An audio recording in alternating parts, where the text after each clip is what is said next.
Rankle here with another Reaper of Souls beta video. Loot 2.0 brought a great idea of less white and magic items and more rare items of better quality in their place.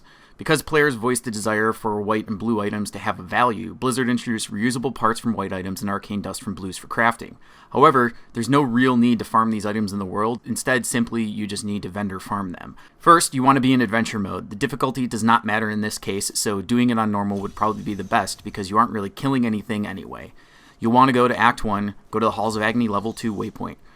From there, the exit is always going to be on the eastern end of the map, so try to work your way towards there every time.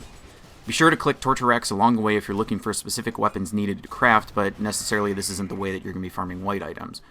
Once you get to the Highlands Passage, you might see Radek the Fence on a pretty common spawn. I'd probably say he's upwards of 60 to 70% uptime, and he's very easy to find.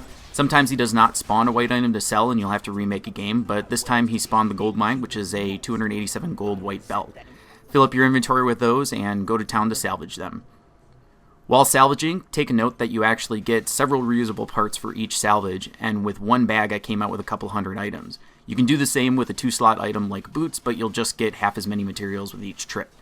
Now, if you're looking for arcane dust, head to a vendor and find a tab on an item, and you'll find a price of around 5,000 gold for an item. Here I got a shoulder, but like white items, your best one will be a belt, since you only have to do half as many runs to get the arcane dust that you need. Finally, if you're in a real pinch for veiled crystals, you can always go to the gambling vendor and spend your blood shards. If you're looking just to get crystals, belts are your best bet at 5 a pop, but in this case I could use a shoulder upgrade on my Crusader, so I purchased shoulders instead. This might take a bit longer if you're filtering through items trying to find an upgrade. However, you shouldn't really have crystals as a limiting factor while you're out farming because you're pretty much only going to be picking up rare items without the need to pick up blues and whites. Now, I think the system is pretty pointless. Really all this is just a gold sink if the way that you can do is go and find a vendor that sells white and blue items in order to get the crafting materials that you need.